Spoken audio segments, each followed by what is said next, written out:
우리 옆에 분하고 인사하겠습니다. 잘 오셨습니다. 사랑합니다.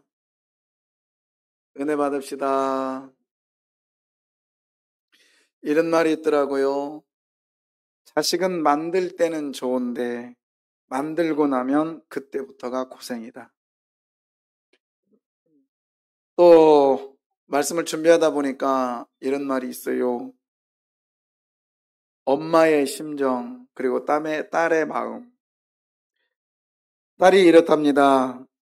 엄마, 난 맛있는 것을 먹을 때는 사실 엄마가 생각이 안 나. 근데 엄마, 나는 맛있는 것을 먹고 싶을 때는 엄마가 생각나. 뭔 말인가 알겠죠? 근데 엄마는 좀 달라요.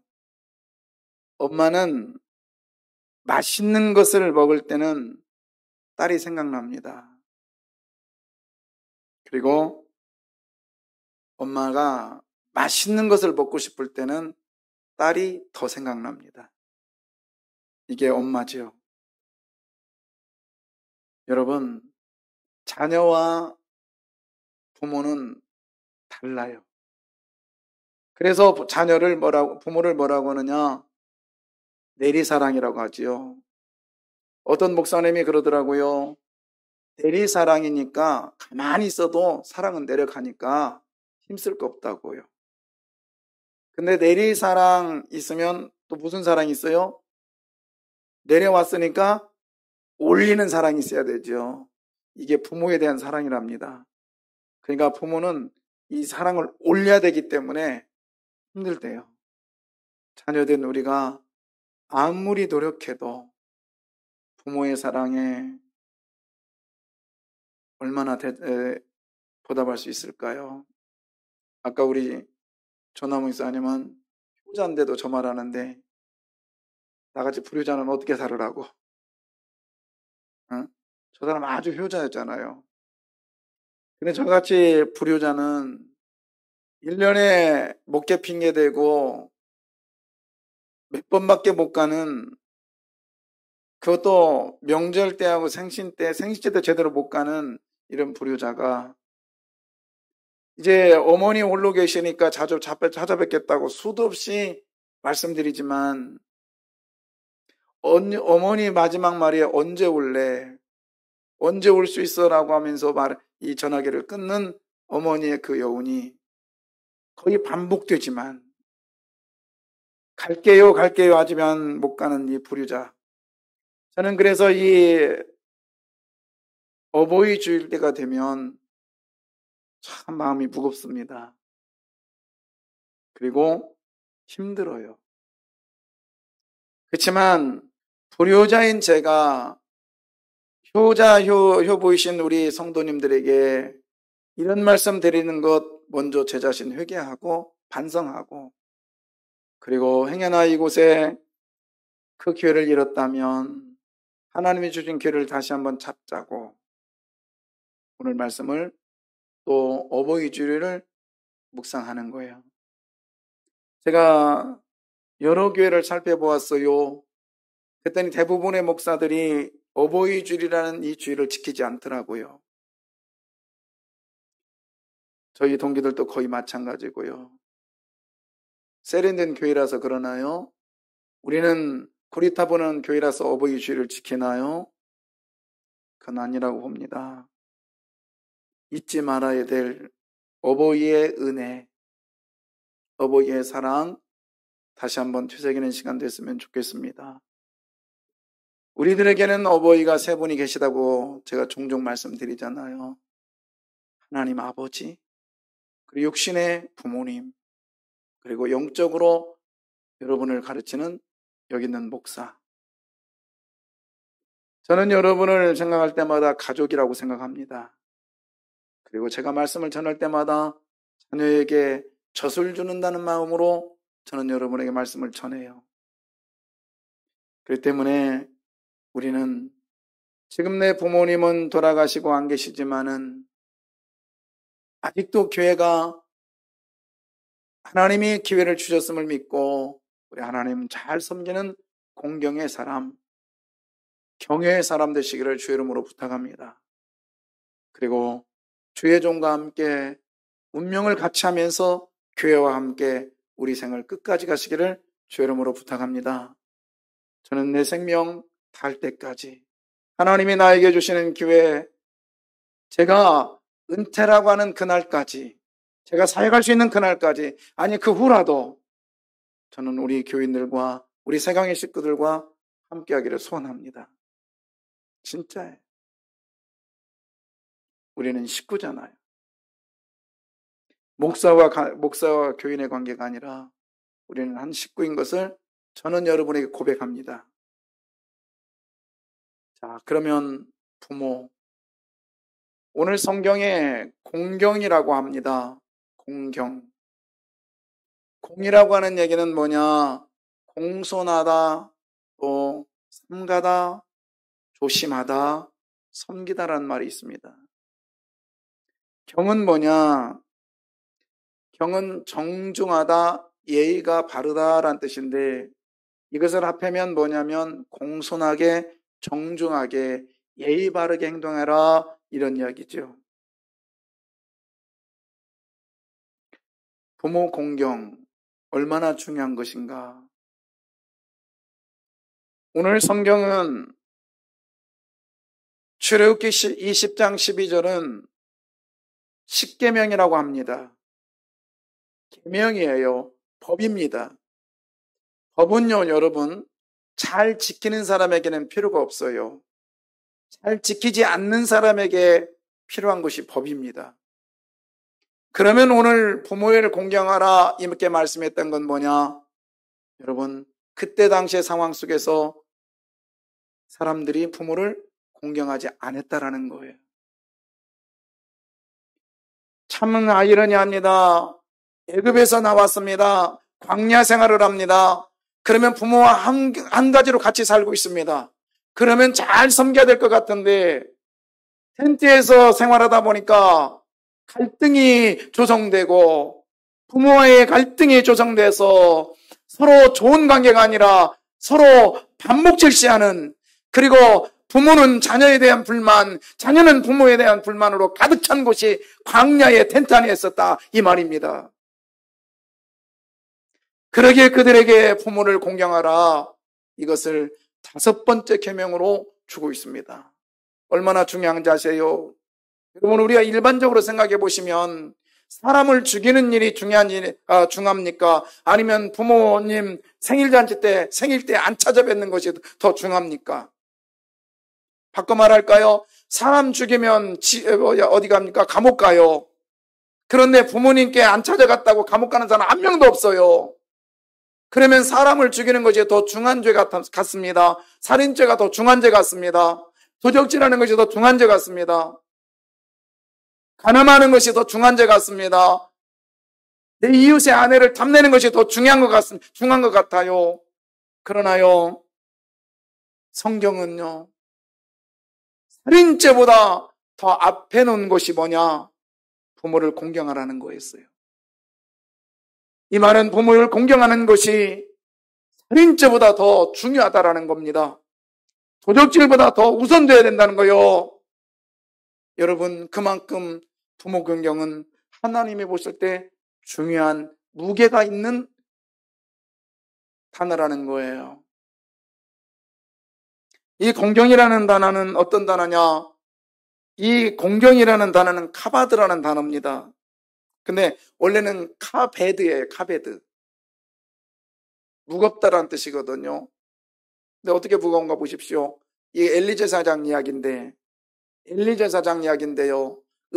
의자에서 엘리가 자기 의자에서 뒤로 넘어져 문 곁에서 목이 부러져 죽었다. 왜? 나이가 많고 뭐하여서 비대했다는 거예요. 엄청나게 뚱뚱했다라는 거예요. 무겁다라는 거예요. 이 단어가 카베드입니다. 무겁다고요. 이 카베르라는 단어가 헬라어에는 어떤 단어냐면 카바드라고 바뀌었는데, 이 카바드는 어떤 단어냐면 사람의 중심을 얘기하는데, 이 중심에 뭐가 있냐? 간입니다. 간. 카바드라는 단어가 간이란 뜻이에요. 그렇게 여러분, 공경이라는 단어는 우리 인간에게 가장 중요하게 볼 수 있는 간같이 중요한 것이 공경이란 단어라 이 말입니다. 이 공경, 카베드, 신약에는 카바드. 그런데 이것이 세 가지로 구분이 되는데 하나는 무게를 달다, 또 하나는 영화롭게 하다, 세 번째는 뭐냐면 무겁게 느껴지다라는 뜻이 있습니다. 아까 엘리 제사장이 무겁게 느껴지는 것처럼 말이에요. 아니네, 부모님은 돌아가셨는데 내가 어떻게 공경하나? 부모님이 안 계시는데 내가 어떻게 공경할 수 있나? 제가 말씀드렸잖아요. 부모님의 말씀이 여러분의 마음속에서 무겁게 느껴지면 그것이 곧 부모를 공경하는 것입니다. 지금까지 살아계셔, 아니면 어떤 분은 너무나 희미합니다. 일찍 돌아가셔서, 부모님이 너무 일찍 돌아가셔서 부모님 얼굴마저도 아니면 말씀마저도 희미한 분도 계실 것입니다. 그러나 저는 믿습니다. 저는 알고 있습니다. 시간이 지나면 지날수록 잊어질 것 같지만 생각 속에서는 지워지는데 가슴에서는 자꾸 선명하게 새겨지는 것이 부모님의 말씀이더라고요. 자식을 낳으면은 자식에게 신경 써서 잊어버릴 것 같은데 자식을 보면서 부모님이 발견되고요. 자식을 보면서 내 얼굴이 발견되고요. 자식을 보면서 내가 어떤 삶을 살았는가 다시 한번 느껴지더라고요. 부모님은요, 하나님께서는 부모님에 대해서 이렇게 말합니다. 레위기서 19장 3절입니다. 레위기서 19장 3절에 보시면 제가 여기다 안 올렸는데 너희 각 사람은 부모를 경외하고 나의 안식일을 지키라. 나는 너희 하나님의 여호와라. 경외라는 단어를 썼는데 이 경외는 야레라는 뜻이거든요. 근데 이 부모를 뭐하라? 뭐라고요? 경외하라. 이 경외하라라고 이 단어는 누구한테만 쓰는 단어냐면 하나님께만 쓰는 단어예요. 근데 우리는 경외하다, 이렇게 두렵고 떨리다, 뭐 이런 뜻인데요. 그 정도로 마음을 다해서 하나님을 섬기라는 뜻이에요. 경외. 근데 이 단어를 지금 누구에게 쓰고 있어요? 누구에게? 부모에게 쓰고 있잖아요. 이만큼 이게 무슨 뜻일까요? 여러분, 부모는요, 하나님과 동격으로 하나님 보신다는 거예요. 동격으로. 어떻게 해요? 왜요? 하나님은 생명을 창조하셨어요. 부모는요, 그 생명을 전달해서 이 땅에 나오게 하셨어요. 없었던 존재를 나오게 하셨다고요. 이게 부모예요. 없었던 존재를 창조하신 분이 하나님이시고 그 창조물을 이 땅에 나오게 한 것이 부모예요. 어떤 자식들은 이런 말을 해요. 내가 부모님 잘못 만났다고. 그러면서 내 부모가 나한테 해준 게 뭐 있냐고 하는데 그거 굉장히 불효하는 얘기잖아요. 부모가 없으면 내가 이 땅에 태어날 수 있었을까요? 부모가 없었으면 여러분 부모님이 나에게 아무리 잘해준 게 없다 할지라도 내가 내 평생 지금까지 살아오면서 그렇다면 날마다 울고 살았나요? 어느 순간인가 웃었던 적이 있을 거 아닙니까? 어느 순간인가 참 기뻐한 적이 있었을 거 아닙니까? 어느 순간인가 참 너무너무 행복해 한 적이 있었을 거 아닙니까? 이거 누가 준 거예요? 부모가. 하나님이 허락해서 부모가 전달해서 주신 거잖아요. 그렇기 때문에 우리는 부모님을 무겁게 여겨야 됩니다. 무겁게 여겨야 돼요. 그러면 내 부모를 공경하라. 이 단어가, 이 말이 대상자가 누구일까요? 누구에게 했을까요? 모든 자녀에게요? 아니요. 모든 자녀에게 안 했어요. 그러면 누구에게 했을까요? 보니까 성경에 십계명이잖아요. 십계명 안에 들어있잖아요. 그런데 그 안에 10번째 계명이 뭐라고 합니까? 네 이웃의 아내를 탐내지 마라. 다시 말해서 이웃의 아내라면 나도 아내가 있든지 내가 아내를 탐낼 정도 나이가 된다면 그 정도 되는 거죠. 그러니까 네 부모를 공경하라. 이 말은 꼬맹이들한테 한 얘기가 아니에요. 적어도 결혼할 나이가 된 아이들한테 하는 얘기예요. 지각이 있는 아이들. 그렇다면 그 지각이 있는 아이들이라면 성경 시대는 몇 살이냐면 12살이에요. 지각이 있는 사람이라면 오늘 이 말씀을 다 받아들여야 됩니다. 저와 여러분은 지각이 있는 사람인 것을 믿습니다. 그렇기 때문에 부모를 공경하라 이 말에 대해서는 누구도 열의 없이 다 포함된다 이 말입니다. 부모는 전달자입니다. 하나님의 축복을 받아서 자녀들에게 전달하는 전달자입니다. 부모는 하나님과의 동격입니다. 그만큼 권위가 있고 능력이 있는 분이시다 이 말입니다. 부모는요 끝까지 주고 가더라고요. 자녀에게 필요한 것을 줍니다. 그러나 자녀는요 부모에게 마지막까지 아픔을 주더라고요.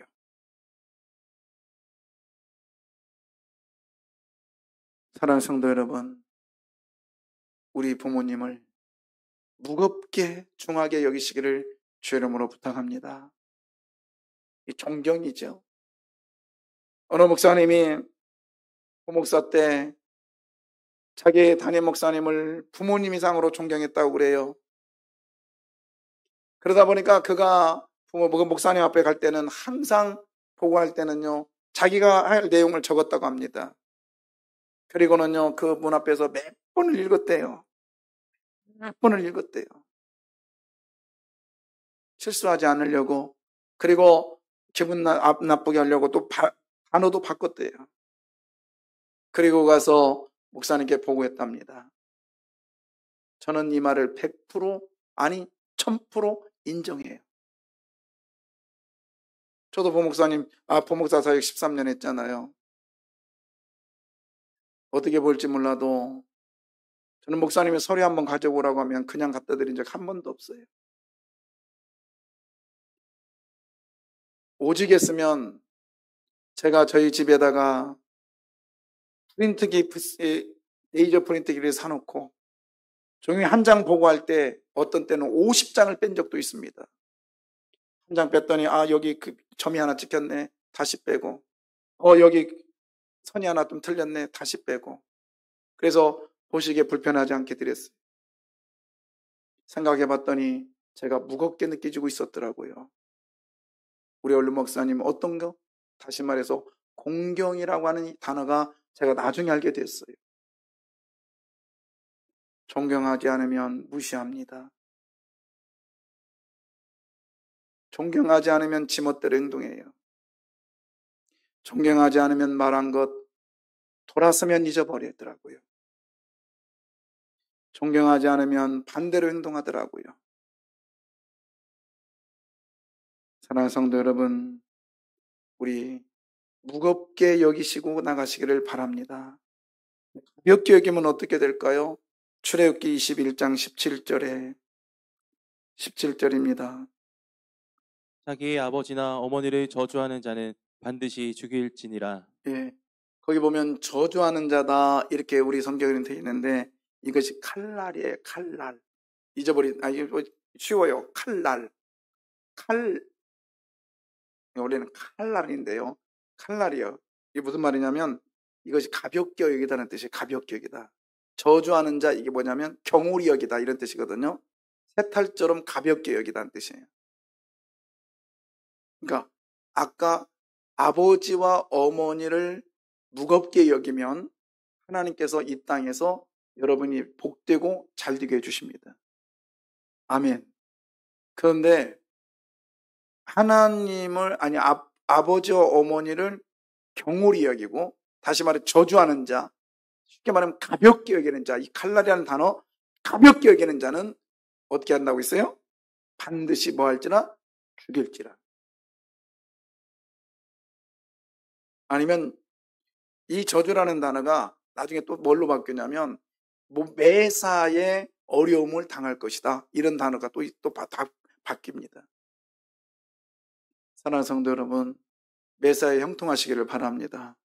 그러려면 우리 가볍게 여기지 마시고 무겁게 여기시기를 바랍니다. 제가 이번에 갔더니 그 성도들하고 그 목사님 선교지에서 23년 마치고 이제 그 교회에서 사역하게 됐어요. 그 교회 교인들하고 같이 왔습니다. 저녁마다 그 교인들은 서로 이렇게 모여가지고 경건회도 가고 워크숍도 하고 서로 마음을 나누더라고요. 그런데 언뜻 그런 말을 하더라고요. 그 성도들 중에 이런 말을 나눴다고 그래요. 목사님 설교가 참 때로는 어렵기도 하고, 목사님 설교가 너무 은혜스럽기도 하고, 목사님 설교가 길게도 하고, 뭐 그런 얘기를 했다고 그래요. 그래서 제가 마지막 날 그랬습니다. 여러분 성도님들 부탁합니다. 목사의 설교에 대해서 이랬다 저랬다 말하지 마세요.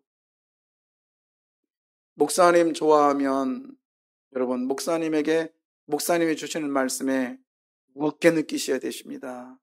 그리고 은혜 받기를 원하신다면 은혜 받아야 되지요. 근데 목사님 설교가 좋다고 할 때 목사님 앞에서 좋아요, 설교 좋아요 이런 얘기 절대 하지 마세요. 그냥 좋게 받아들이고요. 여러분 목사님의 설교가 좋으면요 말로 하지 말고 행동으로 옮기십시오. 목사님이 하신 말씀대로 행동으로 옮기세요. 그것이 곧 목사님 말씀이 좋습니다, 은혜 받았습니다 라고 하는 증거라고 그랬어요. 이 얘기를 우리 교인들에게 똑같이 해드리고 싶어요. 저는요 유명한 목사도 아니고 유명하게 되고 싶은 목사도 아닙니다. 그러나 저의 욕심은 여러분이 은혜 받는 사람이 되기를 저는 원합니다. 그래서 제 앞에 와서 목사님 설교 좋아요, 목사님 설교 은혜스러워요, 나 예수 소리 듣고 싶은 사람 아니에요. 다만 제가 원하는 게 뭐냐, 여기서 전했던 이 말씀이 여러분의 행동으로 나타나기를 원하는 것이 저의 마음입니다. 아멘이요. 이것이 최고의 은혜예요. 그리고 와서는 목사님 제가 그렇게 살았더니 제 마음이 너무 기뻐요. 제가 그렇게 살았더니 너무 행복해요. 제가 그렇게 살았더니 너무너무 좋아요. 이 소리를 듣고 싶은 목사예요. 아멘입니다. 사랑하는 성도 여러분, 우리의 부족함 너무 많아요. 오늘 어버이 주를 보내면서 하나님의 말씀을 무겁게 느끼시기를 바랍니다. 그리고 여기서 강단에서 전하는 이 메시지가 여러분 심령을 뚫고 와서 무겁게 느껴지시기를 주 이름으로 부탁합니다. 그래서 부모님은 하나님과 동격이다. 돌아가신 부모님이랄지라도 그 말씀을 내 마음에 무겁게 느껴지고 그 말씀대로 실천할 때 그것이 부모를 공경하는 것입니다. 저도 때로는 저희 아버님 작년에 소천하셨지만은 매 순간마다 제가 저희 아버지를 공경하는 게 있어요. 목사하는데 사기꾼 되지 마라. 목사하는데 좀 배웠다고 교만 떨지 마라. 목사하는데 사역하는데 능력받고 사역해라.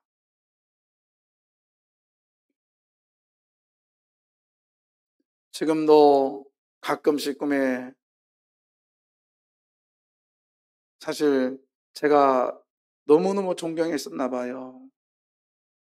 원로 목사님 정말 죄송합니다만 꿈속에서 제가 좀 많으면 최 목사 기도해라. 몇 번 말씀하세요. 제가 그걸 굉장히 중하게 여기고 있나 봐요. 그럴 때마다 잠에서도 일어나서 내가 온전치 못하고 살고 있구나. 그것이 저는 공경이라고 저는 믿습니다. 여러분, 여러분의 삶 속에 오늘 말씀이 들려지기를 원해요. 삶 속에서 들려지기를 원해요. 그래서 말씀이 중하게 느껴져서 내가 저 사람을 저주하고 저 사람을 미워하고 저 사람을 헐뜯고 싶어도 강단에서 그러지 말라고 했던 하나님의 말씀을 기억하면서 그 말씀을 안 하는 것이 공경하는 거예요. 아멘입니다. 여러분, 우리의 삶 속에 이런 삶이 되시기를 주 이름으로 부탁합니다. 우리가 지금은 안 계시지만 아니면 지금 계신다면 우리가 최선을 다해서 공경하는 우리 아름답고 멋있는 우리 세강의 식구 됩시다. 아멘이요. 예. 제가 1부 때는 칼럼을 읽어드렸어요. 근데 칼럼 한번 보실래요?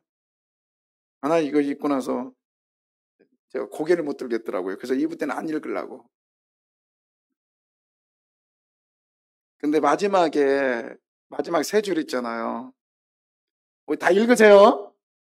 예. 집에 가서 읽어요. 마지막 세 줄에 어버이 주일이 되니 희미해진 내 아버지의 발자국이 너무 선명하게 보인다. 사실 제가 이거 좀 바꿨어요. 뭐라고 했냐면 이렇게 썼어요. 어버이 주일이 되니 오늘따라 내 아버지가 더 생각난다. 아버지 보고 싶다.